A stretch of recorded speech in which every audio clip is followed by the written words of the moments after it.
In the heart of a brutal snowstorm, a lone dog drags a blood-stained torn backpack to a remote cabin door. Inside, a newborn blue-lipped ice cold, and on its chest, a fresh injection mark. No one knows where he came from, but the ones tracking him carry guns and a single order: capture or eliminate. This isn't just a manhunt. It's the line between humanity and monstrosity. Subscribe now so you never miss our gripping, emotional, and unforgettable cinematic episodes. The snow had started falling harder than the forecasts warned. Thick sheets of it blurred the treetops, cloaking the Colorado wilderness in a deafening silence that swallowed every sound but the wind's low howl. It was the kind of cold that pierced bone, that crept into the walls of your chest and whispered doubt. The kind of night no man had any business being outside. But the dog was already gone. Ethan Ross stood in the dim yellow glow of his cabin's porch light, wrapped in a threadbare thermal jacket and a scarf that hadn't been washed in months. His hands, weathered and steady from years of suturing skin and pulling porcupine quills out of raccoons, gripped the old railing like it might anchor him to something real. He'd only opened the door because Lucky, his German shepherd and sole companion for the last 4 years, had started barking low, urgent, and wrong. Not the kind of bark for deer or foxes, not the bark for squirrels either. It was the sound Lucky made when something wasn't just near, but close, watching, and then the dog was gone. Vanished into the blizzard, as if summoned by something deeper than instinct. Ethan blinked against the blowing snow, cursed under his breath, and reached for the flashlight by the door. The beam barely cut through the thick flurry, but he could make out faint paw prints leading away from the cabin, already half filled with fresh powder. He didn't hesitate. Not when it came to Lucky. That dog had slept beside his wife's hospital bed for nights after her funeral. Hadn't eaten for days after. Had followed Ethan into the silent spiral of grief, like he understood the silence was the only thing holding him together. So when Lucky ran into the dark, Ethan followed. He didn't make it far, maybe 15 yards from the cabin, before the beam caught movement. A shadow returned. The figure of the dog dragging something behind him. Not prey. Not a log or broken branch. It was a bag. A tattered, half-zipped backpack canvas, wet and limp. Lucky gripped one of the straps in his jaws, dragging it slowly through the snow, as if it were a living thing that needed rescuing. Lucky, Ethan shouted, rushing forward. The dog stopped and looked up, eyes wide, wild, with a kind of desperation Ethan had never seen in them before. Not fear, something else. Urgency, a plea. The moment Ethan got close enough to grab the pack, Lucky let go and stepped back, tail still, head tilted, as if giving the floor to his human now. The bag was soaked heavier than it looked. Something shifted inside as Ethan knelt and opened it. And then the world stopped moving. A baby, a goddamn baby. Nestled deep inside the balled-up sweater and torn fleece was a newborn child's skin, pale as candle wax, lips dusky and motionless. His tiny limbs curled in on themselves, covered in clumps of frozen mud and bruising along the thighs and arms. There was no blanket, just a thin hospital onesie stuck to his skin like paper. And on his neck near the collarbone, something even more chilling. A small puncture mark, read deliberate. Injection site. Ethan's breath caught in his throat. For one full second he froze, mind blank, body cold, heart racing with a different kind of fear. Then he moved. He lifted the baby out of the bag, with all the urgency of someone holding a grenade with the pin already pulled. The child was ice. Not just cold freezing. Rigid in some places, loose in others. And silent. Jesus! Oh God, come on, Ethan whispered, turning toward the cabin. Stay with me, kid. Don't you die out here. Lucky ran ahead, cutting a path through the deepening snow, barking once to force the door open with his snout. Ethan kicked the door fully ajar with his boot, rushed inside, and slammed it behind him with his elbow. The sudden heat from the fireplace hit them like a slap. Ethan dropped to his knees in front of the hearth and tore the flannel off his back, wrapping the baby in it with shaking hands. Breathe. Come on, you little bastard, breathe, he muttered, pressing the infant's body to his chest. His fingers searched for a pulse at the wrist. Nothing. He tried the neck, faint. Barely there, but there. He sat back on the rug and laid the baby across his knees, turning the head slightly, listening for breath. A shallow wheeze. A miracle. Lucky paced behind him in tight, frantic circles, whining ears pinned back. I know, Ethan said, glancing over his shoulder. Let me He didn't finish the sentence. His hands moved on instinct now. Old trauma protocols from med school kicking in. He started rubbing the baby's limbs, trying to restore circulation. The skin under his fingers was stiff, the color of ash, the veins barely visible. Lucky sat beside them, unmoving now. One paw pressed forward like he wanted to touch the baby, but didn't dare. Phoenix, Ethan said suddenly, not knowing why the name left his mouth, but knowing it felt right. You're not dying tonight, Phoenix. Not like this. He checked the baby's torso for signs of trauma.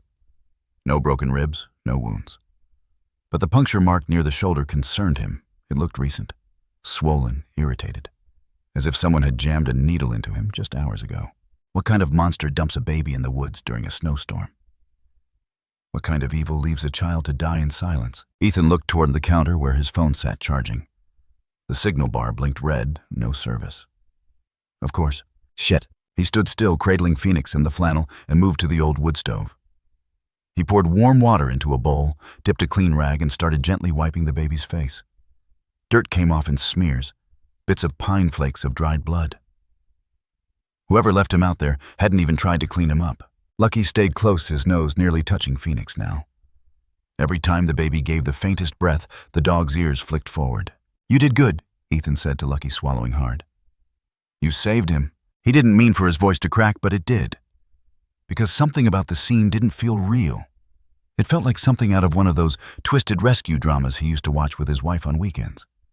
Except this wasn't fiction. This was his fireplace, his floor, and a baby fighting for life in his arms. He grabbed a wool-lined basket from the corner, one he used for orphaned raccoons in spring, and layered it with fresh towels. Phoenix barely moved as he was laid down. His fingers twitched once. A good sign. Maybe. Ethan checked his temperature again. Still too low. He added hot water bottles around the edge of the basket, careful not to burn the baby's skin. He looked down at Lucky, whose eyes hadn't left Phoenix once. You're not going to let him out of your sight, are you? Lucky blinked once. No sound. No movement. Ethan exhaled slowly and sat back against the couch, watching the snow thicken against the cabin windows. The fire snapped behind him, casting flickering shadows across the wooden walls. He should be calling the sheriff, or child services, or hell, the damn National Guard. But there was no signal. No one was coming tonight. It was just him, Lucky, and a baby named Phoenix who'd been left to die, except he hadn't. Because somehow, some way, Lucky had found him, had dragged him through snow and ice and darkness, had brought him to warmth, to hands that still remembered how to save. Outside, the storm howled louder, battering the windows like fists.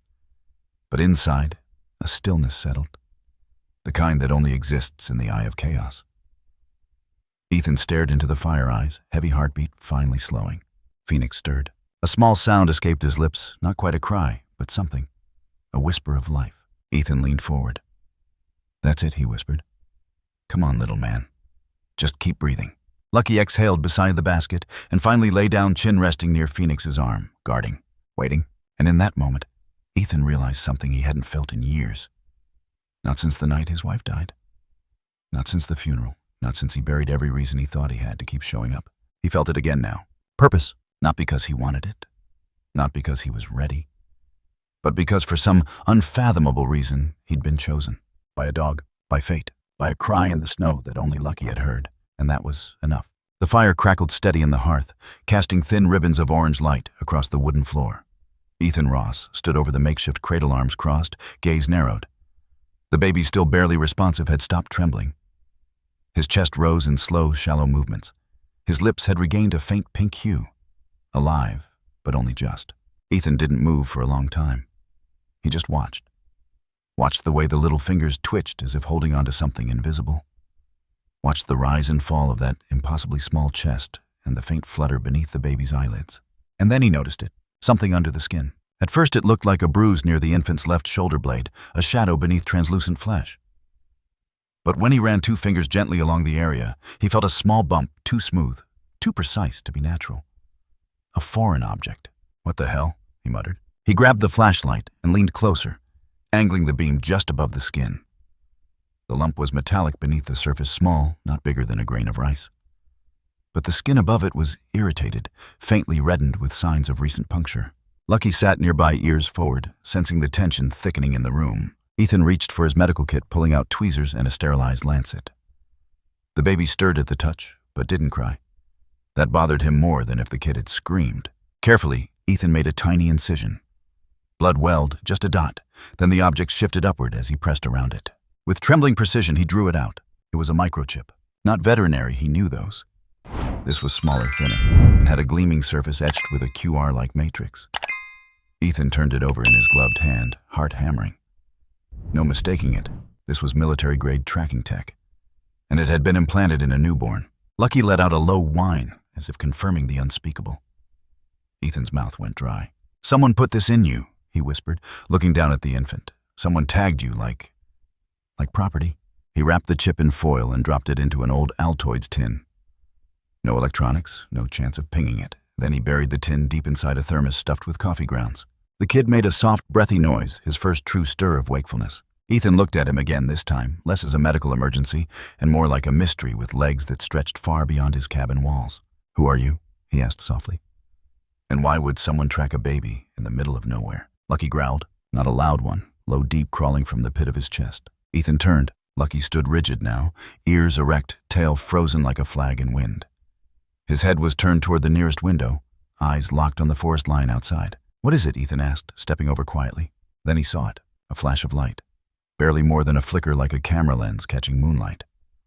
But it came again, sharp, deliberate, binoculars or a scope. Someone was out there. Ethan dropped to one knee and yanked the curtain down, killing the view from inside. He moved silently through the cabin, pulling the others too. Lucky paced the doorway, his growls shifting into a silent stare, waiting for command. Or confrontation. Ethan snatched his old Winchester from above the mantel. He hadn't used it since the coyotes got into the chicken coop 2 winters ago. The chamber was clean-oiled, ready. His hands loaded the rounds without thinking. He turned off every light except the one by the fireplace. That one he left burning low on purpose. Let them think he hadn't noticed. Let them get close, too close. He placed the baby back into the basket by the stove and covered him with the flannel. Phoenix, he thought again. The name stuck in his mind like the spark of something meant. He crouched low beside Lucky, who remained perfectly still. Their movement, a shadow between the pines. Slow, intentional. A figure no taller than Ethan hunched forward, rifle slung across their chest. Another flash caught on the metal of a sidearm. Whoever they weren't lost hikers. They were here for something, or someone. "Phoenix?" Ethan muttered, realization burning through his spine. They weren't tracking wildlife. They were tracking the chip. He'd just removed it, but was it too late? A sound, barely audible, a soft crunch snow beneath a boot. The figure moved parallel to the tree line now, not toward the house, but circling it. Watching. Measuring. Ethan stayed low. He moved silently to the back door, secured the lock, then double-checked the windows. All shut. Curtains drawn. Lucky padded to the back corner of the room and let out another growl, this one sharper. The figure paused. Ethan watched through a sliver in the curtain as the stranger raised their head, face obscured by a balaclava, eyes cold, calculating. But then Lucky barked one sudden explosive burst that cracked the night's silence like a warning shot. The figure flinched, recoiled, and ducked behind a tree. Ethan waited, rifle raised, but nothing came. The forest held its breath. Then retreat. He saw it in the hurried movement, the glint of steel turned away. Whoever it was had aborted. Not vanished, just retreated. The kind of withdrawal that meant not tonight, but soon. He locked the rifle against his chest and exhaled slowly, muscles still rigid with adrenaline. Lucky circled back to the baby lying down beside the basket again. Guarding. Always guarding. Ethan stood by the window for a long time, just listening. To the silence. To the wind. To the knowledge that someone had come looking for the boy, and they would come again.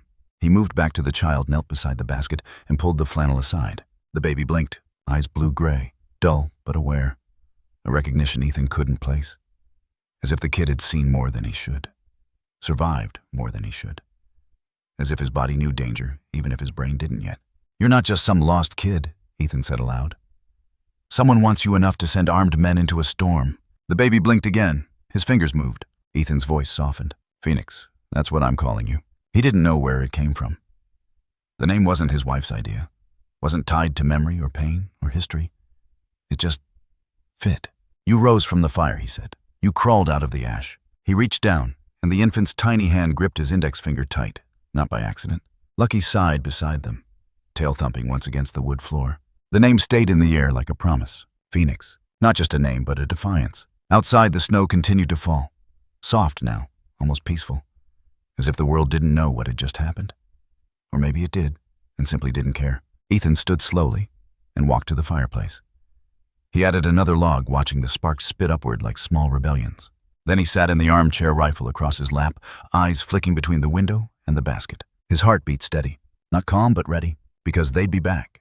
And next time Ethan wouldn't be surprised. He'd be waiting. And this time he had something worth fighting for. The wind hadn't stopped. It had only changed. From sharp to hollow, from rage to whisper. Snow slid off the pine branches in soft clumps, melting in the curl of smoke rising from the chimney of Ethan Ross's cabin. Inside, the fire burned low. Ethan sat in the armchair, rifle resting across his lap, eyes fixed on the window. Though there was nothing to see now, just layers of snow piling on layers of silence. The baby slept again, cheeks flushed from restored warmth, swaddled in flannel and resting in a basket near Lucky's front paws. The dog hadn't moved in nearly half an hour. Only his ears twitched now and then, like antennae tuned to danger. Ethan's eyes were heavy. His hands had stopped shaking. But inside his chest, something still rattled questions without roots, fear without form. Who puts a GPS tracker in a baby? And why send armed men to retrieve him? He turned toward Phoenix again, heart pulling tighter with each breath the infant drew. That was when the knock came. Not a tap, not polite. 3 firm knocks, deliberate, controlled. Lucky shot up with a snarl, not a warning bark. A sound like judgment. Ethan was already up, a rifle raised, moving across the floor like a ghost through the cabin. He pressed himself against the wall beside the door, peering through the edge of the curtain. She stood alone, a woman in a brown winter coat dusted with snow, black gloves, boots caked in mud. Her face was pale, sharp-jawed, framed by a tight bun of dark auburn hair. She didn't look lost. She looked like she had always known exactly where this place was. She looked like someone who belonged in danger. Ethan clicked the safety off. She raised her empty hands. "I'm not armed," she called through the door, her voice even but low, like a soldier trained to avoid echo. Lucky growled harder. "You're being followed," Ethan asked, without opening the door. "Not yet," she replied. "But I won't be alone for long." That made the decision. Ethan cracked the door with the chain still on, just enough to see her eyes. They were the kind that held too many stories. "I have a baby in here." "I know. Say something useful." "His name is Phoenix. He's not just a baby. He's proof." Ethan slammed the door shut, but only for 2 seconds. Then he unlocked it and opened it wider. His rifle was still raised. The woman stepped inside. She moved with the kind of calm only earned by people who've seen things that break most others. She took off her gloves but didn't extend her hand. Her eyes scanned the cabin in one swift sweep, landing finally on the basket near the fire. "He made it," she whispered. Ethan stepped between her and the baby. "You want to tell me how you know that name, or what the hell is going on?" The woman nodded once. "My name is Elena Brooks. I used to work for the Department of Defense. Counter-biosecurity operations? Classified teams. I was part of a shadow branch working under DARPA, assigned to protect the development of synthetic genome research." "You want to try that again slower?" Elena's jaw tightened. "I was one of the people assigned to a covert operation called Project Genesis. You ever heard of it?" "No, exactly." She looked past him toward Phoenix. Ethan didn't move, but he didn't stop her either.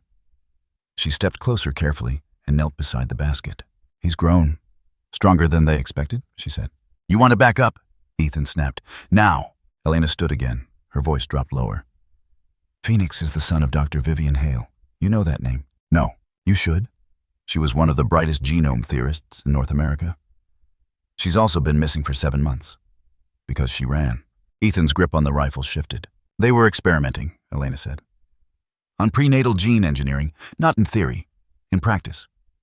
Infants enhanced in vitro altered immune systems, accelerated cell repair, neural network optimization.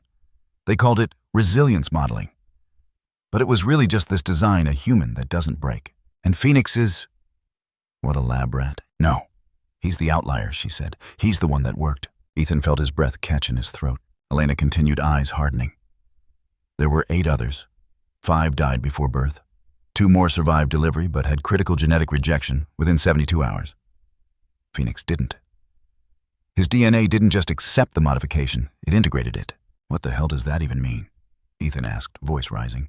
"It means that kid in your basket is the most biologically resilient human ever recorded. Fast tissue regeneration, disease resistance, neural elasticity we've never seen before. If he survives infancy," her voice faltered, "he'll change everything."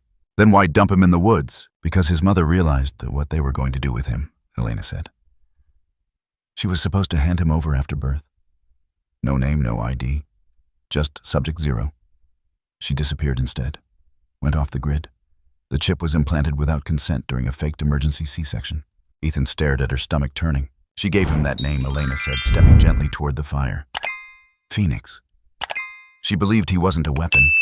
He was a beginning. Lucky hadn't stopped watching her. The dog circled around slowly and then sat beside Ethan, eyes never leaving Elena's face. You said she ran, so how do you know all this? Because I helped her, Elena said quietly. I was the first person she told. Ethan said nothing. She knew they'd track him, knew they'd never stop. So she gave me something, a key. Data footage, encrypted logs of what was done during the Genesis trials. I've been sitting on it trying to stay invisible. But when I lost contact with her 2 months ago, I knew something went wrong. She's dead. I don't know, Elena said. But if Phoenix is here and alone, then yeah, probably. Ethan looked down at the baby again. The flannel had slipped slightly.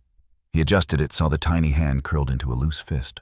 Why come here? He asked. Because I tracked this signal once the chip pinged the outer relay stations. I knew where they'd send retrieval. I knew I had to get here first.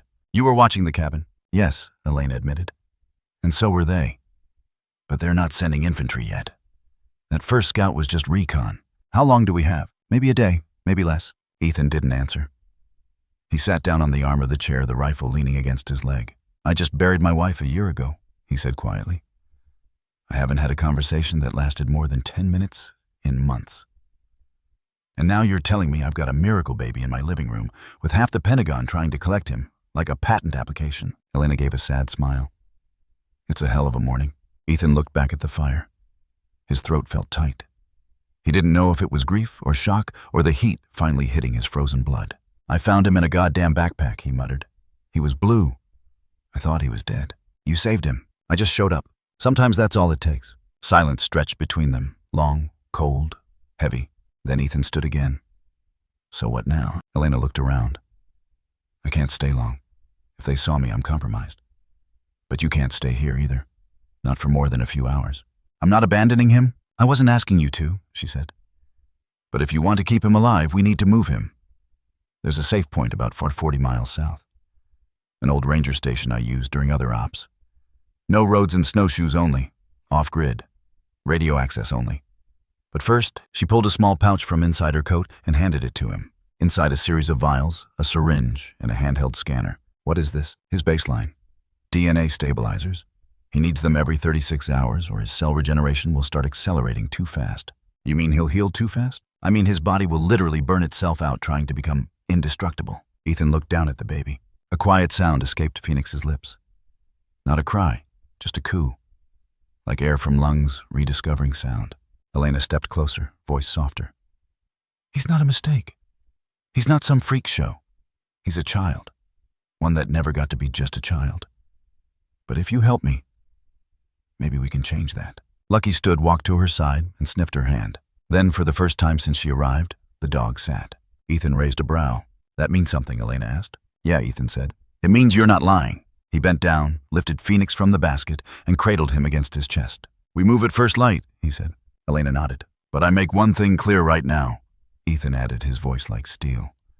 If anyone comes through those trees tonight, government, private, military, God himself, I'll put them down before they reach this child. Elena didn't blink. Good, she said, because they will come. And as the fire burned down into embers and night swallowed the cabin in its icy grip, the three of them sat in silence. A grieving man, a hunted child, and the woman who chose to betray everything, to protect a single breath of life. And outside, beneath the trees, something watched.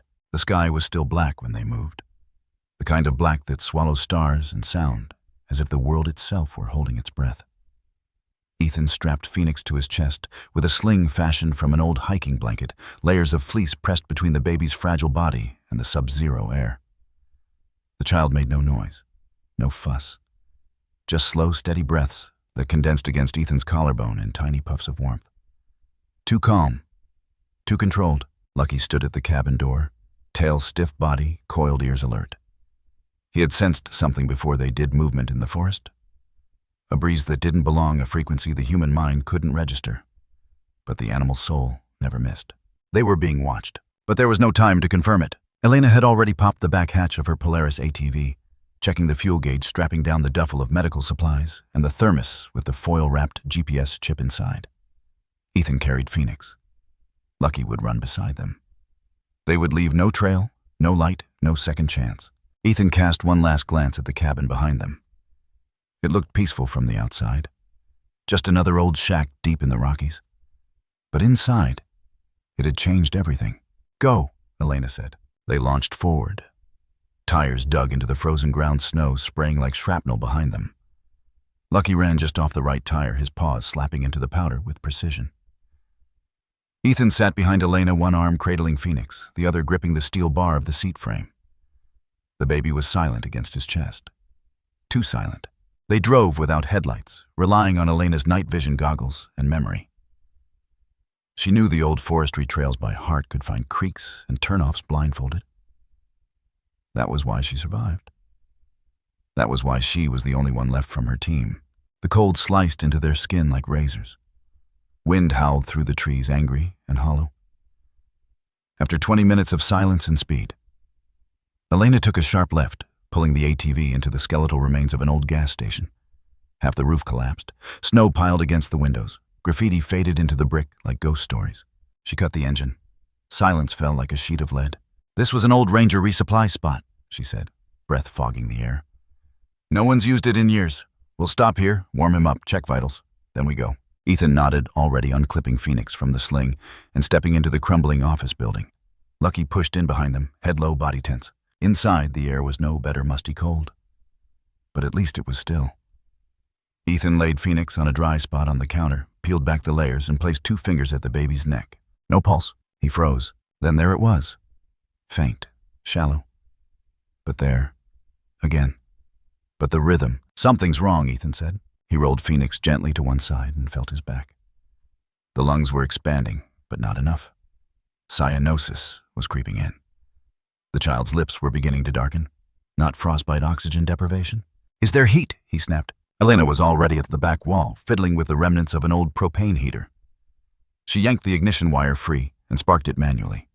A weak orange flame flickered to life. Ethan scooped Phoenix back into his arms and held him close, fingers lifting the infant's shirt, placing a stethoscope to the chest. Still shallow, still slow. He reached into his coat, pulled a small pediatric rescue mask from his emergency pouch, and pressed it to the baby's face. He gave 2 gentle puffs, pausing, watching the response. Nothing changed. Then something did. A twitch. The baby's fingers flexed once. Then again. Ethan blinked and leaned closer. The child's breath suddenly deepened, then again, stronger. His tiny chest began rising faster evenly, rhythm returning. "What the hell?" Ethan muttered. Elena stood beside him now. "You see it," he corrected himself. "No. His lungs are reoxygenating autonomously. His alveoli are expanding faster than your rescue breaths. His body adapted in real time." Ethan turned to her, eyes wide. "That's not just immune engineering. That's cellular learning." "Yes, you told me he was strong." "You didn't tell me he was evolving." Elena said nothing. The fire in her expression spoke louder. Phoenix stirred again, this time turning his face toward the heat source. His eyes fluttered, barely open, blue and glassy. He looked at Ethan. Ethan's heart stopped. Because in that gaze, barely formed, not even focused, there was awareness. Not cognition, not memory, just presence. "I need to understand what you made," Ethan whispered. "I didn't make him," Elena said, pulling off her gloves and reaching into her duffel. "But I can show you what they did." From inside, she pulled out a black case the size of a lunchbox. Inside, a ruggedized hard drive wrapped in shock foam, its casing dented but intact. "This contains everything," she said. "Preliminary trials, subject logs, video footage. I couldn't decrypt all of it, but some of it's human-readable." She hooked it up to a laptop pulled from the same bag. Within seconds, the screen lit. She clicked into a folder marked Genesis Obs Pilot, another labeled Vailey Private. She opened the latter. A video file popped up, time-stamped 8 months ago. They watched. It opened with a sterile hospital room. White walls, overhead surgical lighting, 2 figures in hazmat suits standing over a neonatal incubator. The sound of machines beeped faintly in the background, respiratory, cardiac. Inside the incubator was a baby. Too small, too still. A woman entered the frame, removing her surgical mask. Vivian Hale, younger than Ethan expected. Soft eyes. Tired but burning. She looked into the camera. "If you're watching this, you've already broken protocol," she said. "Which means you're either me or what's left of me." The camera shifted slightly as she walked beside the incubator. "This is Subject Theta. Day 12, post-delivery. You can see he's maintaining baseline vitals, despite initial projections indicating failure." One of the suited figures spoke, voice muffled. "We need to prep the sample." Vivian turned sharply. "No, You know the protocol. I said no. Her voice cracked. He's not a number. He's not data. He's my son. The screen froze. Elena paused the video. Ethan stared at the frozen image of a mother choosing defiance. Wait, Ethan said slowly. You said she disappeared 7 months ago. She went on the run 4 weeks after that video, Elena replied. She was trying to stop them. She was trying to save him, Elena said. The moment she realized the genome wasn't just stable but active, she understood what they would do. They'd breed him, clone him, militarize him. They wouldn't wait for adulthood. They'd find a way to weaponize childhood. Ethan swallowed hard. She used to hum to him, Elena added softly. While he was still in the tank, said his cells reacted to music. She believed he could feel comfort recognize tone. Ethan looked down at Phoenix, now sleeping again in his arms, cheeks flushed with returned warmth. A soul, he whispered. Elena nodded. They wanted to create the perfect soldier. She gave them a child. Ethan sat back slowly. How much time do we have? I don't know. Depends if they picked up the chip's last ping. Could be hours. Could be less. Lucky stood at the window, ears twitching. Ethan didn't need a clock. He could feel it in the air. Time was running out. We can't stay here, he said. I'll get the fuel ready. Ethan reached down and gently touched Phoenix's cheek. The baby responded. Just a shift in weight. A slight press of his body closer to Ethan's chest. But it was enough. Not instinct, not random. Choice. Phoenix had chosen where to rest, and Ethan knew whatever came next. Whatever men with guns or suits or government seals might arrive, this child would not be taken. Not again. Not alive. He looked at Elena. Next stop, the safe point. She gave a curt nod, unplugged the hard drive, and packed it tight. Lucky barked once, short and sharp, and the wind outside answered back.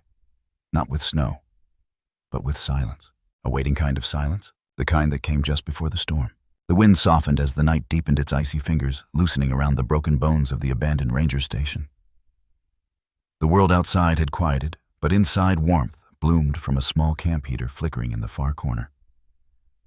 Ethan slept light on a cot, with his boots still on, head leaning against the wall, his hand never far from the holstered pistol beside him. Elena sat cross-legged against a pile of bags, dozing in rhythms, shaped by training, half asleep, half alert. But not Lucky. Lucky never slept completely. Not anymore. He lay close to the child, the way he had for the past 2 nights, curled around the base of the crate, where Phoenix now rested, swaddled in wool and quiet in his breathing. Lucky's body was still, but his eyes blinked softly in the shadows. Watching, protecting, and remembering. It had begun long before this moment, before the snow, before Ethan, even before Phoenix's first breath. Lucky's memories did not play out like human thoughts, but they lived in scent and vibration, in the rhythm of heartbeats and frequencies few others heard. And tonight, as the wind died down and the fire cracked low, something in Phoenix shifted a whimper, a movement, a scent, and that unlocked something deep inside the old shepherd. He remembered. The military compound wasn't much different than this ranger station. Concrete floors, the smell of metal, that chemical tang that clung to every soldier's boot and every corridor that led nowhere. Lucky had been younger, then smaller still, learning the rules of two-legged speech. His name hadn't even been Lucky yet, just Subject K937. He had belonged to no one and everyone, except her, Dr. Vivian Hale. She had been the only one who didn't flinch when he growled, who didn't yank his leash when he froze at flashing lights. She moved slow, spoke lower than the others. Her fingers didn't smell like latex, but like piano keys, old wood, and skin oil. She called him by name before he knew he had one. Lucky, she said once, as he cowered after a failed test. Because you survived. That was when he chose her. The training began after that, but it wasn't for attacks or search and destroy drills like the others. Vivian had insisted he train differently. She taught him scent isolation, not just tracking deer or explosives, but people. Hormonal changes. DNA variants. A thing no dog should know. She'd line up samples in glass vials, blood, sweat, saliva. Some from normal infants. Some from children born inside Genesis labs. And Lucky always knew which one was different. He wasn't just detecting scent. He was detecting mutation. Vivian had told no one the full truth. But he had known through the way she leaned closer. Slowed her breath, that she was hiding something important. He heard it in her heartbeat, how it skipped when she watched footage of an ultrasound that didn't match normal patterns. He smelled the shift in her skin when she stepped into her lab, holding a folder marked Classified. Vel X. Then one day she didn't come back. Other hands pulled his leash. Other voices tried commands. But Lucky had already unlearned them all. He waited. And when the lab burned 3 weeks later, and the sirens screamed and someone forgot to latch the gate, Lucky ran. Not aimlessly, not blindly. He ran toward a smell he had memorized long ago. The one they called Theta. The baby. The source. The thing with skin that healed too fast, and breath that slowed under pressure, but always restarted. He ran toward him. Now in the dim orange haze of the ranger station, Lucky shifted and opened his eyes wider. Phoenix stirred in the crate, one tiny fist uncurling. Then gently it reached up and found Lucky's ear. The dog didn't move. Phoenix gripped softly, not pulling, just holding. And then for the first time since Ethan pulled him from the snow, Phoenix smiled. It wasn't large, not wide, just the faintest upturn of his lips. A shadow of joy breaking through the fog of instinct. But it was real. And Lucky felt it. Not through logic, but through something more ancient. Recognition. The boy knew him. Somehow, somewhere deep in that altered DNA and the scent patterns, Lucky had been trained to find there was a loop. A bond. And in this moment, it completed itself. The shepherd gently lowered his head beside the crate and let the boy's fingers rest in his fur. Phoenix didn't move again, just sighed. And the rhythm of his breath synced with Lucky's 2 heartbeats, pacing each other in silent code. On the far wall, Ethan stirred. He hadn't meant to wake. But something had tugged him back from the edge of sleep. A whisper of movement, a feeling of being watched. He looked toward the fire, then toward Phoenix, and stopped. He saw it. The child's small hand buried in Lucky's thick coat. The tiny smile frozen in sleep. And something caught in Ethan's chest. Something like awe. He stood slowly, silently crossing to them, not to interrupt, just to witness. The firelight flickered across Phoenix's face, casting gold across his cheek. Ethan knelt. "Do you see that?" he whispered. Behind him, Elena stirred, rubbing her eyes. "See what?" Ethan didn't answer. He reached out gently and rested his palm on Lucky's head. "He's not just guarding him," Ethan said. "He found him." Elena tilted her head. "What do you mean?" "I think this dog was trained to track Phoenix. Before he was born. Maybe before he had a name." Elena blinked. Vivian had a dog at the base. One she wouldn't let anyone near. "Lucky." "I didn't know the name," she said. "But yeah, might have been." Ethan exhaled, the puzzle pieces clicking hard into place. "She knew she might not make it," he said. "So she trained the only thing in the world she trusted to find him." Elena walked over, crouched beside them. She looked at Phoenix, then at Lucky, and something softened in her eyes. "You know what that means, don't you?" she asked. Ethan nodded. "He's not just a rescue dog." "No," Elena said. "He's the map." They sat in silence.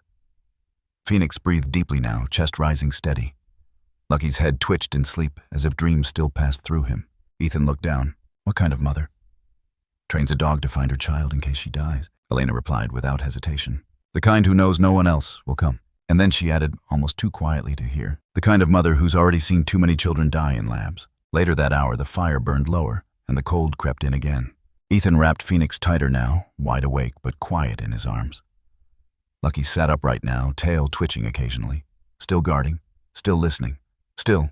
Elena booted up the hard drive again this time, scrolling through more footage. "Here," she said, clicking into another file, K9-37, protocol observation. The screen showed a concrete room. Vivian stood in a lab coat holding a small vial.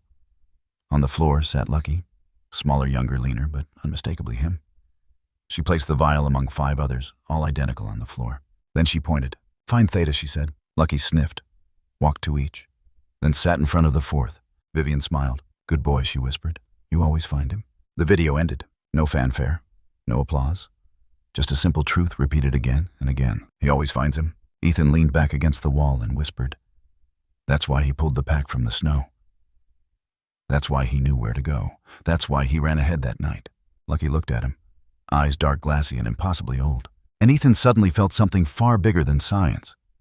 Bigger than DNA or war or programs in labs lit with fluorescent lies. He saw loyalty, not trained, not conditioned, chosen by a dog who'd lived through the experiments, survived the abandonment, waited through the silence. Lucky hadn't just rescued Phoenix. He'd fulfilled a promise. Ethan felt the weight of that settle over him, warm and crushing at once. He wasn't just a caretaker. Not anymore. He was the finish line in a journey designed long before he ever knew it had begun. Outside, the storm had shifted. The sky wasn't black anymore, but a deep, bruised blue, the kind that came just before dawn, when the stars began to fade and the world started to breathe again. Inside the station, Ethan held Phoenix close. Lucky rested beside him. Elena scrolled through files, mapping locations, planning their next stop. And for the first time in days, hours, maybe longer, no one spoke. They didn't have to. Because in the silence, something had been said. A bond forged without words. Between a dog who remembered, a child who smiled, and the man who chose to stay. The switchbacks cut through the mountain like old scars. Snow whipped around them in sheets, and the headlights barely reached more than 20 feet ahead. Ethan gripped the steering wheel tighter, knuckles white, every muscle in his arms tight with tension. Phoenix was strapped to his chest again, bundled up beneath Ethan's coat. Elena rode shotgun rifle laid across her lap. Lucky stood braced in the open rear seat, eyes locked on the falling night. They were nearing Wolfridge Pass, a narrow mountain corridor that curved between two sheer rock faces. Elena had said it would be risky but necessary. It was the fastest route to the airstrip north, where someone still owed her a favor. They never made it to the summit. The first warning came as a flicker something reflective high in the rocks.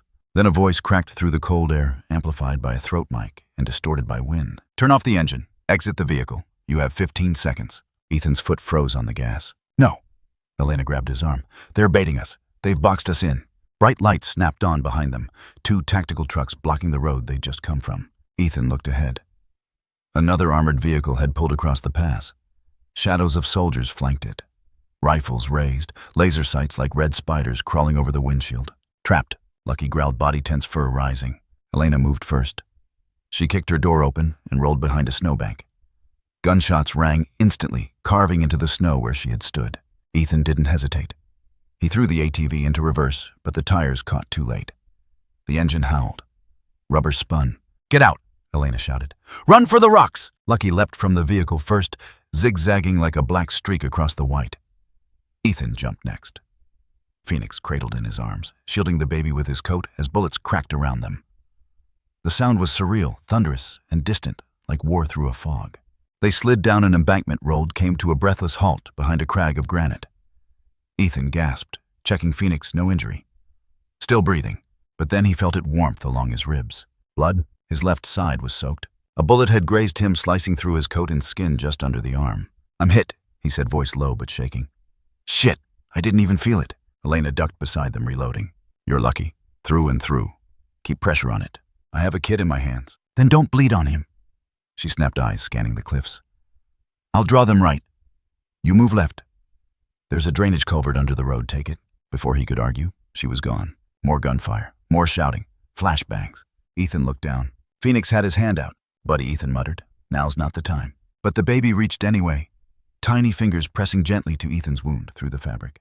And then something impossible. The burning stopped. Ethan blinked. He looked down. The bleeding had slowed. No, it had stopped. The pulsing red that had soaked his coat was drying. The pain dulled like a radio being turned down. Beneath the touch of that child's hand, Ethan's torn flesh felt like it was being threaded shut from the inside. He stared at Phoenix. The baby's eyes were open, not crying, not afraid, just looking at him. And then he smiled. Ethan's chest heaved. "What are you?" Footsteps closed now. No time. He yanked Phoenix tight to his chest and bolted left. Lucky emerged from nowhere, barking furiously, leading the way down the narrow incline. Ethan followed him into the culvert, a concrete tunnel barely wide enough for them to crawl through. He didn't look back. They crawled on hands and knees, Lucky snarling behind them at anything that moved. The tunnel opened onto a ravine below, covered in old pine brush. Ethan rolled down the final stretch, clutching Phoenix tight, gasping for air. Then silence. A beat. Then another. They were clear. For now. Elena emerged minutes later, breathing hard, covered in soot and snowmelt. "You alive?" she asked. "Barely," Ethan said. She crouched beside him. He opened his coat. The wound was almost gone. Pink and puckered, but not bleeding. Not even swelling. "I saw him do it," Ethan whispered. "He touched me." The bleeding stopped. Like he rewired my damn body. Elena didn't speak. She didn't need to, because her eyes said it all. "That's what I've been trying to tell you. He's not just a child," Ethan murmured. "He's engineered. But more than that."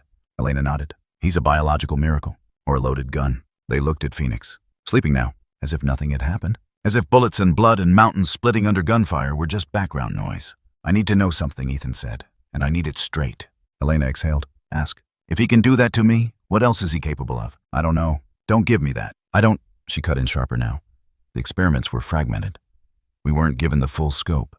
Some files referenced neural acceleration, others immune replication, but the rest was classified. Was he supposed to survive? She didn't answer. He stood holding Phoenix. Was he supposed to survive, Elena? "No," she said finally. "None of them were." Ethan closed his eyes. The wind screamed again through the ravine-bending trees and covering their tracks. He opened his eyes and looked down at Phoenix. "I don't know what you are," he whispered. "But I know you're not a weapon." Elena looked away. "People don't get to decide that anymore." "Then I'll decide it for him," Lucky whined softly. Somewhere deeper in the woods, a new sound echoed distant mechanical like rotors against snow. More were coming. Ethan wrapped Phoenix tighter and faced north. There would be no turning back. Not now. Not ever. But in his chest, something had shifted. Not fear. Not adrenaline. Conviction. If Phoenix was the miracle they said he was, then maybe, just maybe, it wasn't too late for the rest of them. The snow had thinned to a light dusting like ash falling after the fire had already done its damage. A brittle silence hung over the mountains, as if even nature had paused to breathe. Ethan pushed the creaking wooden door open with his shoulder. It moaned on rusted hinges, revealing the sanctuary inside an abandoned church, its walls cracked and paint peeling in layers, but the bones still intact. Rows of empty pews lined the narrow aisle like silent witnesses, and at the far end a broken cross leaned sideways on the altar, the last remnants of faith defying gravity. "This'll do," Ethan whispered. Elena stepped in behind him, scanning the interior quickly, rifle at low ready. Lucky padded softly after them, and Phoenix bundled tightly in Ethan's arms, shifted but did not cry. The church had long been forgotten.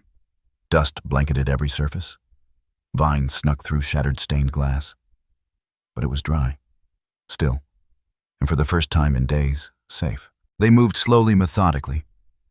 Ethan laid Phoenix down on the wooden altar, patting it with his own coat. Lucky curled beside the child without hesitation, head resting near Phoenix's feet, ears flicking at every creak in the rafters. Ethan sank into a pew. Elena remained standing, staring at the dark windows.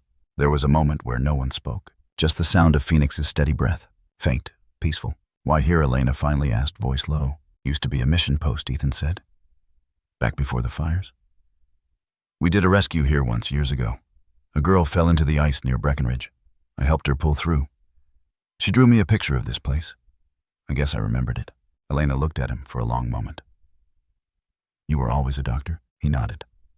"Emergency trauma, field units, moved to veterinary after. She didn't push. Didn't need to." Ethan's eyes followed the fractured light through the broken window.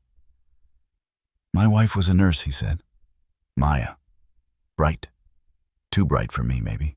Elena sat on the pew across from him, resting the rifle at her feet. There was a misdiagnosis. The kind that could have been avoided. Something in her labs. Nobody caught it until it was too late. I was working in a hospital full of machines designed to save people. And she died in the parking lot waiting for a specialist. His hands were trembling, he realized. Just slightly. That day, he continued, I swore off it. All of it. I moved out here and stopped pretending I knew what saving someone meant. Dogs were easier. They don't ask you to lie. Silence. Elena looked down at the floor, tracing a crack between her boots. He reminds me of her, Ethan added. Phoenix. Not how he looks. Just the way he breathes. Like there's still air left in the world. A long breath escaped Elena's lungs. I need to tell you something, she said. Ethan looked up. She wasn't looking at him. Her eyes stayed locked on the altar. I knew Vivian, before she ran. We worked together. I helped her smuggle samples, cover up trial failures, fabricate stable metrics. I told myself I was protecting the science. She swallowed. But when they came for her, I didn't stop them. Ethan sat up straighter. I should have warned her. I should have gotten her out. I had clearance contacts. I could have made a call. But I hesitated. Because I was scared. Because I thought maybe the science was worth it. Her voice cracked now. And then I saw what they did. I saw the chambers, the tiny beds, the silence. You know what it's like to walk into a room full of infants and hear nothing. No crying, no noise, just tiny chests rising and falling under artificial light. Ethan said nothing. I failed her. I failed Phoenix. I don't deserve to be the one carrying him out of this. He looked at her for a long time and then said quietly, Neither do I. They sat there, two strangers, two ghosts, both haunted by choices they didn't make, words they didn't say, people they couldn't save. Above them, wind whispered through the shattered stained glass, casting dim, fractured rainbows on the floor. Ethan rose and walked to the altar. Phoenix was awake now, eyes wide, hands balled into fists near his face. He didn't cry, just watched Ethan approach. Lucky sat up too alert but calm. Ethan reached down and ran a finger along the baby's forehead. He doesn't know we failed, he said. Elena stood behind him now, silent. He only knows this moment. Right now. This breath. This room. Elena nodded slowly. Then maybe we still have time. Time for what? To be better. The candle Ethan had lit earlier was burning low, now flickering in the draft. He struck another match and lit 2 more, placing them near Phoenix, like little sentinels. They cast a golden light on the baby's face. And for that moment, nothing existed outside the walls of the church. No soldiers, no experiments, no past, just a child, a dog, and 2 broken souls choosing however late to try again. Later that hour, Ethan stood by the window scanning the forest line. Elena dozed briefly, Lucky guarding the door, his head tilted, listening for things only he could hear. Phoenix had fallen asleep again. His breathing was slow, strong, rhythmic. Ethan watched the snow fall outside and realized he wasn't afraid anymore. He wasn't hopeful either, but he was open. To what? He wasn't sure, but maybe that was the point. They had reached a moment where survival wasn't just about dodging bullets. It was about choosing what they wanted to become next. Would they keep running? Keep hiding? Or would they stand for something? Elena stirred behind him. He didn't turn around.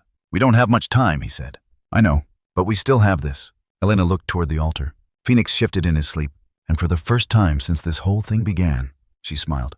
The wooden floorboards groaned under Ethan's boots as he paced near the altar, fingers tapping the cold steel of a USB drive in his hand.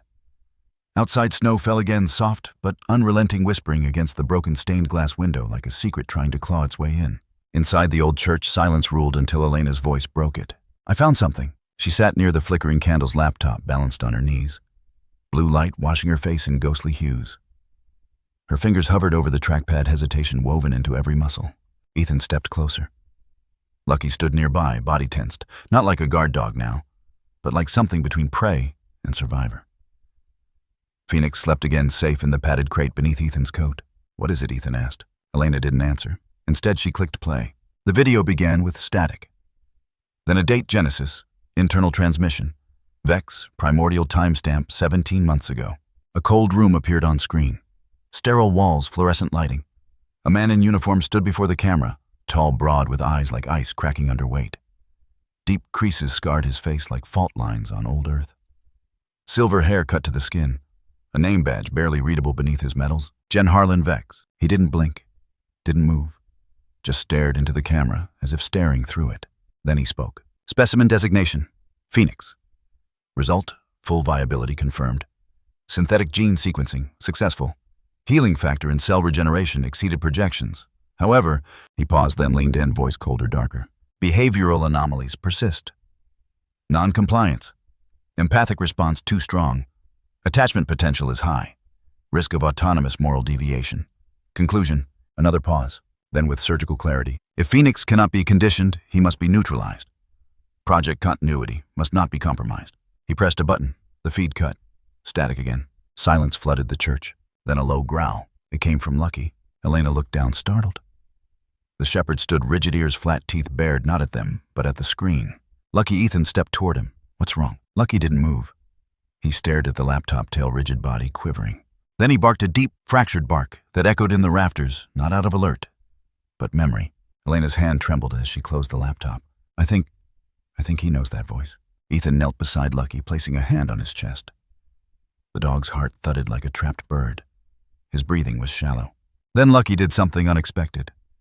He lowered his body fully to the floor and whined. A long, pain sound. The kind that wasn't meant for protection, but mourning. Ethan looked up. He was there, wasn't he? Elena nodded slowly. He was part of the program. Genesis didn't just experiment on children. They used animals, companion DNA links, loyalty markers.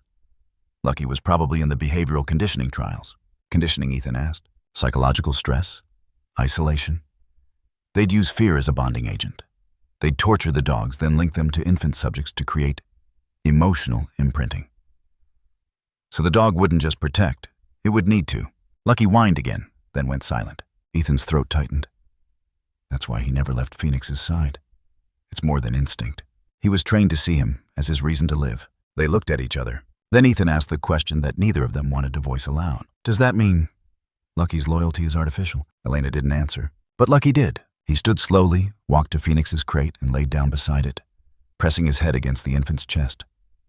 The child stirred, half woke, placed a hand in Lucky's fur, and the shepherd exhaled one long, calming breath and went still. No growl, no fear, just peace. No, Elena said softly. That loyalty, that's real. A long silence settled between them. Then Elena walked to her backpack and pulled out a second USB drive, smaller, older, but labeled in red marker. Genesis. Final dump. She held it up. This is everything, she said. The experiments, the failures, the medical logs, even the deaths. Ethan's eyes widened. You had this the whole time. I downloaded it before they wiped the servers. I wasn't sure if I'd ever use it.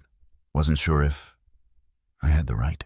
What are you going to do with it? She stared at the stained glass. Outside, snow began to fall harder, like the mountain itself was holding its breath. I'm going to leak it. Ethan stood. To who? International press. Independent scientists. Whistleblower archives. Anyone who will listen. He stepped toward her. Do you know what that means? Yes. You'll be hunted. I already am. And if they connect Phoenix to the leak, they'll kill him, I know. She turned to him fully now. But if we don't expose them, they'll make more. Phoenix won't be the last.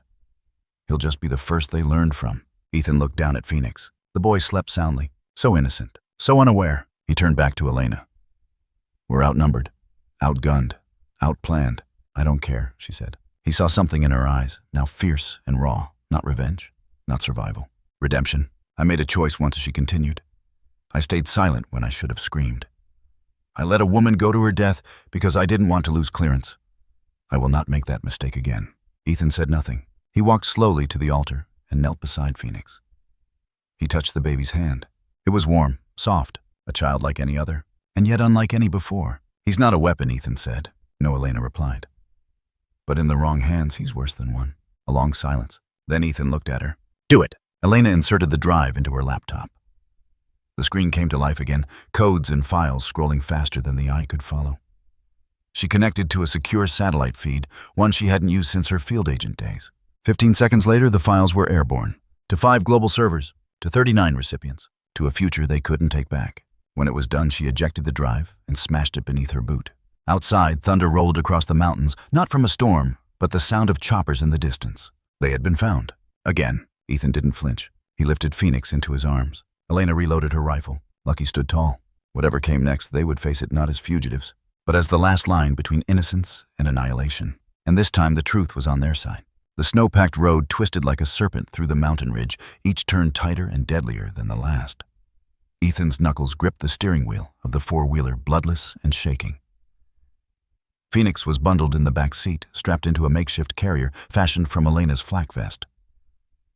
Lucky crouched beside the baby eyes, fixed on the rear window. Behind them, headlights tore through the blizzard unnaturally fast, weaving through ice like death had wheels. A matte black SUV reinforced low to the ground, built to ram not chase. Soldiers from the Genesis unit.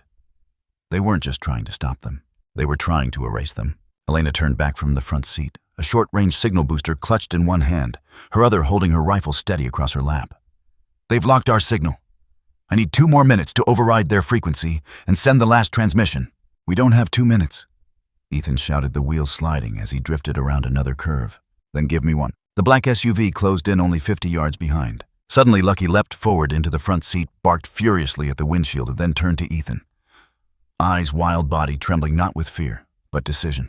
No. Ethan breathed. No, don't. Lucky launched himself out the open rear hatch. Lucky, Ethan screamed, slamming the brakes. Time warped. The SUV didn't swerve, didn't flinch.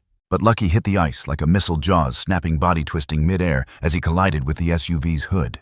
The thud echoed through the mountains. Metal screeched. Tires lost traction. The black SUV fishtailed, spun sideways, and slammed into a rock wall. Engine howling before it burst into flame. Elena reached for Ethan. Drive, now. But Ethan wasn't listening. He threw the gear into park, jumped out, and ran toward the wreckage. His boots slipped across the snow lungs, burning. Lucky lay in a red arc on the ice, twisted, breathing in ragged, shallow gasps. Stay with me, buddy. Stay with me. Ethan dropped to his knees, pulling the dog into his arms. Blood soaked his sleeves. You did good. You did so good. Lucky blinked once. Then again. His chest still rose. Barely. Elena shouted from the truck. We have to move. There's more coming. Ethan gathered Lucky up, body limp, but still warm, and sprinted back. They drove off, just as another flash of headlights burst through the trees in the distance. 5 minutes later, they were hidden inside a snow-draped cavern, one Ethan knew from earlier hiking trips. A fissure in the mountain wall wide enough for a vehicle to squeeze in, narrowing into a shallow chamber. Shielded from satellites, from drones, from almost everything. He laid Lucky down on a pile of jackets and fell beside him, blood streaked across his face and collar. Phoenix stirred in the back, murmuring softly in sleep. Elena jumped from the vehicle, set up her makeshift antenna, and powered the signal booster with a battery pack taped together in haste. "If they're jamming us, we're not getting out," she muttered. "But if we can just punch through for 30 seconds. Static buzzed from her laptop, then a faint ping. "Signal." Ethan crawled to her side, clutching a torn cloth around his hand, stained with Lucky's blood. "Please tell me you got it." "Not yet." Her fingers flew across the keyboard. "I need the encryption key. Come on, come on." Outside, faint engine noise grew louder. More SUVs. Ethan turned back to Lucky, whose breathing was almost imperceptible now. He stroked his head. "I should have never let you jump," he whispered. "That wasn't your job. You're a dog. You're not supposed to." But he stopped. Because even now, Lucky was trying to wag his tail. A half lift, a ghost of motion. Still loyal, even in agony. Ethan leaned down. Their foreheads touched. "I don't deserve you," he whispered. A soft beep from Elena's rig interrupted the moment. "I'm in. Pushing files now." Images spilled across her screen: documents, gene maps, autopsy reports, experiment logs. A horror show of scientific brilliance, weaponized into suffering. And then one final file. A classified message from Harlan Vex to military command dated just days ago. "Phoenix has gone active. Retrieval window closing. Authorization to execute fallback biological asset deemed uncontainable. Terminate all witnesses. Burn zone." Elena's hands trembled as she uploaded the last piece. "Transmission sent." "Done," she whispered. Ethan stood slowly. "Then we run." "No," she said, eyes flicking toward Lucky. "You take him. I'll cover the entrance. You find the backup route. There's a service shaft half a click west. You'll never hold them. I only need to slow them. Then I'll stay too. We can't all die here. Elena, go." He hesitated, but Lucky whimpered again, soft, fading, and Phoenix began to cry. A sound so small, so human, so full of a life they had all sacrificed to protect. Ethan kissed Lucky's head, wrapped him in his arms, then reached for Phoenix. Elena gripped his shoulder. "No matter what happens, you get him out. Promise me." "I promise." She nodded once. "Now go." And as Ethan slipped through the back of the cavern, with a baby in one arm and a dying hero in the other, Elena turned to face the darkness outside. Rifle ready, back straight, and for the first time in years, unafraid. Snow drifted into the cavern mouth like the breath of a tired sky. Ethan crouched low behind a stack of boulders, holding Phoenix close to his chest. The baby had quieted, no longer crying, no longer wriggling, just watching Lucky die. The shepherd lay sprawled across the stone floor, his chest unmoving. Blood had dried around the wound on his side, dark and tacky. Ethan had done what he could, bandaged him, elevated his body, even tried mouth-to-snout CPR, but Lucky was slipping further with every passing second. And now he wasn't breathing at all. Ethan placed 2 fingers to Lucky's throat. Nothing. He looked up at Elena, who stood near the makeshift tunnel exit rifle, loose in her hands. Her eyes locked on the dog, her lips parting slightly. "No," Ethan whispered. No, come on." He pressed his forehead against Lucky's fur, his voice cracked. "You don't get to leave now. Not after everything, not after that." Phoenix stirred. Ethan turned, startled by the shift. The baby wasn't in his arms anymore. He was crawling slowly, deliberately across the stone floor. His movements were still clumsy, as one would expect from an infant, but there was something else in his motion, an intent beyond reflex. A gravity that didn't belong in someone so small. Phoenix reached Lucky. He sat beside the lifeless dog for a moment, just watching. Then, as if moved by something only he could hear, Phoenix leaned forward and placed one tiny hand on Lucky's chest. His eyes widened, not just in size, but in light. They glowed faintly silver flecks, blooming like constellations in his pupils. The cavern dimmed. Or maybe it didn't. Maybe it was the child himself who had begun to glow ever so slightly, as if a hidden filament inside his skin had been lit by something divine. "Phoenix," Ethan whispered. "What are you?" The child didn't answer. He just closed his eyes and pressed both palms gently against the dog's ribcage. A long silence. Then, a twitch. Lucky's paw moved.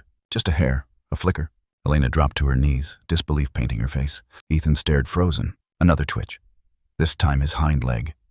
Then a low gurgling whimper, a cough buried deep in his lungs. Lucky's chest heaved once, then again. He gasped, choked, and then with a tremble that shook snow off the cavern roof, he exhaled. A breath, a real breath. He was alive, not just a live awakening. Lucky opened his eyes, and for a moment he looked at Phoenix the way soldiers look at flags in wartime. Like the child wasn't just a person, but a purpose. Phoenix looked back, blinking slowly. Then he smiled. His first full smile, and Lucky wagged his tail. Ethan stumbled backward, his legs giving out beneath him. He collapsed against the cavern wall, hands shaking. "That's not possible." Elena covered her mouth with one hand, the other gripping her chest, as if her heart couldn't bear the rhythm it had suddenly taken. He was gone, Ethan murmured. I checked his pulse. He was gone. Phoenix looked up at them now, face peaceful, hands covered in dried blood and light. The glow in his eyes faded, returning him to the child he had always appeared to be. But the truth was undeniable. He had brought the dog back. Not through medicine, not through any intervention, they understood. He had reached into the final breath and pulled life back through. Ethan crawled forward, his voice trembling. Elena, what just happened? She didn't answer right away. Her eyes were fixed on Phoenix, studying every blink, every tiny breath. That's not just regenerative acceleration, she finally whispered. That's not gene therapy. That's something else. You said his DNA was designed for rapid recovery. Yeah, for himself, she snapped. Not others, not transference. You're saying he shared it? I don't know what I'm saying. She stood slowly. But I watched a baby bring a dog back from death without touching a scalpel. And right now, my understanding of biology is meaningless. Ethan turned back to Phoenix, who had now curled up next to Lucky, both of them quiet, content, unshaken by the miracle they'd just shared. I used to believe in facts, he murmured. In charts, machines, things I could control. Elena's voice softened. And now, he blinked, looked up at her. Now I think I just saw the closest thing to God I've ever known. They sat in silence for a moment, both trying to process the shift, the unspoken ripple that now echoed across every cell of reality. Then Phoenix yawned. It was small, gentle, utterly human. Elena stepped closer. We don't have much time. Ethan nodded. But we have him. He stood brushing snow from his knees. We need to get moving. We're not safe yet, Elena agreed. But that data's out. Vex will be exposed. And Phoenix, he's more than exposed now, she said. He's impossible. They'll stop at nothing. Ethan looked back at Lucky, who now stood on his shaky legs, sniffing Phoenix with a soft whine of affection. He just gave life, Ethan said. Not took it, not manipulated it. Gave it. Freely. Yeah, Elena whispered. But in the wrong hands, that kind of miracle becomes a weapon. Ethan reached down and lifted Phoenix into his arms. The baby rested his head on Ethan's chest, and Ethan felt it again, that warmth. That strange, indescribable hum. Like holding a heartbeat that didn't just belong to one person, but to all of them, but to all. To the world. We protect him, Ethan said, no matter what. Elena nodded. No matter what. And just like that, they walked back into the storm. But now the wind didn't seem so cruel, and the night didn't feel so dark, because nestled in Ethan's arms was the impossible. A child who had crossed the veil of death, not with fear, but with grace, and left in his wake hope. The wind howled across the open clearing like a warning from the mountain gods. Snow pelted the trees, bending pine branches under its weight, but nothing muffled the low growl of armored vehicles approaching from the southern trail. Ethan stood on the edge of the clearing, Phoenix bundled tightly against his chest. His heart pounded not from fear, but resolve. He had no more options left. No more safe places. Only one instinct remained: protect the child. Behind him, Lucky stood weak but upright flanks, trembling blood staining the bandages that barely clung to his ribs. He shouldn't have been able to walk. And yet there he was, still guarding, still fighting. Elena crouched beside a rock slab 20 feet behind them, connecting wires to a strange black case pulsing with blue lights. The EMP device, her last card. One use, one shot. And only if it came to that. And it would. The first Humvee burst through the tree line. Then a second. Then a third. They flanked the clearing, forming a semicircle of steel and gunmetal. A man stepped out from the front vehicle. He wasn't in a soldier's armor, though the weapons pointed from behind him spoke volumes. General Harlan Vex, the ghost from the files. The voice in Lucky's nightmares. The butcher of Project Genesis. He didn't speak at first. He just walked forward slowly, hands behind his back, like he was out for a stroll in a garden, not a battlefield. When he finally stopped 10 paces from Ethan, he tilted his head and said almost pleasantly, Mr. Ross, I believe you have something that doesn't belong to you. Ethan didn't move. He's not a thing. Novex replied calmly. He's a mistake, one we intend to correct. Elena whispered through the comm in Ethan's ear. Stall him. I need 30 more seconds. Ethan tightened his grip on Phoenix. This child has a name. His name is Phoenix. Vex gave a cold smile. A poetic choice, but misguided. He was not meant to be a child. He was engineered to be a prototype, a proof of concept. He was born from science, not sentiment. He was born from someone, Ethan snapped. From a woman. A mother. He's more human than you'll ever be. Vex's expression didn't change. Perhaps. But humanity has always been overrated. He lifted one gloved hand. Dozens of soldiers aimed their weapons at Ethan. Lucky growled low guttural. Vex continued, I will give you one chance. Hand him over and you and your pet walk away. Walk away to what Ethan barked. To knowing we gave up the only miracle this world's seen in decades. Vex's eyes narrowed. Miracles belong in books, not battlefields. Elena whispered again. 10 more seconds. Vex stepped forward. I won't ask again. Ethan held Phoenix tighter, shielding the baby with his body. You're not taking him. Vex sighed. Then I'll take what's left. He snapped his fingers. Gunfire exploded. Ethan dove to the ground as bullets tore through the snow beside him. He rolled, clutching Phoenix close, shielding him with his coat. Lucky barked once, then launched. He flew across the clearing faster than his battered body should have allowed, straight at Vex. The general barely had time to turn before Lucky collided with him, snarling teeth snapping. They fell. More shots rang out. Ethan screamed, Lucky. Soldiers fired again, but Lucky held on, dragging Vex to the snow. Then came the cracked bone on metal. A rifle butt slammed into Lucky's side. The shepherd yelped and crumpled. Ethan scrambled toward him, but a bullet skimmed past his arm, forcing him to duck. And then boom! A shockwave tore through the forest. Blue light exploded outward like a wave of thunder made visible. The air vibrated, pushing trees back. Snow erupted from the ground. Electronics sparked, shorted out, and died. Every soldier's HUD blinked off. Rifles jammed, radios went dead. Elena stood above the EMP device, her hand still pressed to the trigger. She shouted, now, Ethan. He ran, grabbed Phoenix, scooped Lucky, barely conscious now, into his other arm, and they ran. The soldiers scrambled in confusion. Vex rose slowly, blood on his face, eyes wide with disbelief. He reached for his earpiece, but it hissed dead. He shouted, get them, but nothing worked. The snow swallowed them all. Ethan, Elena, Phoenix, and Lucky vanished into the storm shadows against white, leaving behind a man who had tried to control life itself, and lost. Because in the end, Vex chose Vuluk force. But what saved Phoenix was faith. Snow hung in the air like ash after fire, slow, weightless, surreal. The battlefield lay frozen, not in death, but in silence. The weapons had stopped firing. The screams had faded. Even the soldiers, once rabid with orders, now stood uncertain ghosts holding lifeless rifles. At the center of it all, Phoenix stood barefoot in the snow. Ethan had set him down just moments ago, confused by the stillness that had fallen over the mountain. The child didn't cry. He didn't tremble. He simply walked tiny step by tiny step toward the man everyone feared, General Harlan Vex. Vex had risen to one knee after the blast. Blood stained his temple, one lens of his tactical visor shattered. He stared at the child approaching him, like he was seeing something not just impossible, but unbearable. No, Vex whispered. Stay back. But Phoenix didn't stop. Ethan reached out, uncertain. Phoenix. Elena stopped him with a hand on his arm. Let him. Phoenix stepped closer. Vex lifted a trembling hand, not in defense, but confusion. I created you, he muttered. We built you. You are data, an outcome, not this. The baby stood before him now, barefoot, gentle, and then he reached out. His hand, small, soft, covered in dirt, and faint bruises touched the general's face. Just one touch. Vex didn't recoil. He froze.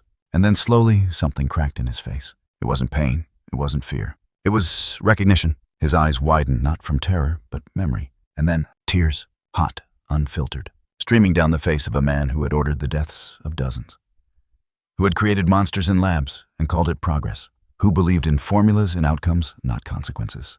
And yet here he was, crying at the touch of a child. Phoenix said nothing, but something passed between them. Something ancient and human and unbearably kind. It was not a power. It was not control. It was presence. A soul touching a soul. A child reminding a man who he used to be. And Vex collapsed, not from injury, but from surrender. He dropped to both knees in the snow, head bowed. His weapons fell beside him. He did not move again. Elena stepped forward, stunned. What the hell just happened? Ethan didn't answer. No one could. They surrounded the child like pilgrims to a flame. Soldiers lowered their rifles without command. Some dropped them entirely. One even removed his helmet, placed it on the ground, and whispered, "He's not a target. He's a truth." Minutes later, backup arrived, not from the project, but from the outside world. News vans, helicopters. A wave of journalists, scientists, and federal investigators descended upon the mountain after Elena's transmission was released to every global channel. The files went viral in under an hour. Project Genesis fully exposed. The deaths, the illegal trials, the weaponization of DNA, every horror now public. And in the center of it all, Phoenix sat quietly leaning against Lucky's side like the dog was his own heartbeat. Elena handed over the last hard drive to a UN observer. Her hands shook, but her voice did not. "This is everything. Every log, every failed trial, every cover-up. Make sure the world sees it." The observer nodded grimly. "They will." Ethan stood beside her, still holding Phoenix's blanket. He looked out at the mountain, the storm now finally clearing sunlight piercing through cracks in the clouds. He spoke softly. What happens now? The agent replied, Congress is already moving to dismantle Genesis. Every lab, every satellite, every command line. And him, Ethan asked, glancing at Phoenix. The agent hesitated. He's beyond us. Then leave him with me, Ethan said. Not as a subject, not as a symbol, just a boy. Elena added, a boy who saved lives, who reminded us what it means to feel. The agent looked at Phoenix, at the soft way he smiled at Lucky, at the stillness in his eyes. Let the boy choose, the agent finally said. He earned that right. And so, Phoenix was asked, not in words, but in presence. He was shown photos, labs, cities, countries, offering to protect him. Agencies offering to study him. He said nothing. Then he crawled toward Ethan, climbed into his arms, and fell asleep. That was the answer. He had chosen, not force, not flags, not futures. He had chosen home. And the world listened. 6 months had passed. The snow still came to Colorado, but now it felt different. No longer a cloak for the hunted, no longer a veil for secrets. Now it was simply winter. The cabin had changed too. Once isolated and silent, it now breathed with life. A small greenhouse had been added to the side where Ethan planted herbs used to help animals recover. Solar panels glinted in the sun, where there had once been only pine bark and quiet resignation. And in the clearing, where death had nearly won, laughter now echoed. Children's laughter. Phoenix ran across the snow-dusted ground with clumsy delight, bundled in a navy jacket several sizes too big. His steps were stronger now, his smile no longer rare or mysterious. He laughed easily, unafraid. Lucky, still limping, slightly chased after him, not fast, not fierce, but faithful. The scar on his side had faded to a shadow. He barked once as Phoenix dropped into the snow with a squeal of joy. Elena watched from the porch of the new facility. She was holding a clipboard, but not looking at it. Her eyes were on the boy. Behind her stood the sign, the Haven Center for Children of the Unseen. She'd opened it 3 months ago with support from over a dozen governments who owed her more than just gratitude. It was a place for children like Phoenix, not genetically altered, but emotionally wounded, orphaned by the same system that had once tried to manipulate miracles. Now they were given warmth, a new beginning. Ethan stepped out of the cabin holding 2 mugs of cocoa. He offered one to Elena. She smiled and took it. You look like a father, she teased. I am a father, Ethan replied with quiet certainty. She smiled again, more softly this time. It's official. Signed 2 weeks ago, he said. The name on the paperwork says Phoenix Ross. He took a sip of the cocoa, then exhaled. Still feels surreal. He chose you, Elena said. We all saw it. I don't think it was me, Ethan replied. I think he chose the space I gave him. The chance to just be. That's what fathers do, Ethan. He looked out at the yard. Phoenix had made a snow angel beside Lucky, then crawled up to press his face against the dogs. Lucky licked his nose, making the boy erupt in giggles. That laugh, Ethan murmured. There's something in it. There's a lot in it. I still don't understand how he healed Lucky. Or why Vex surrendered.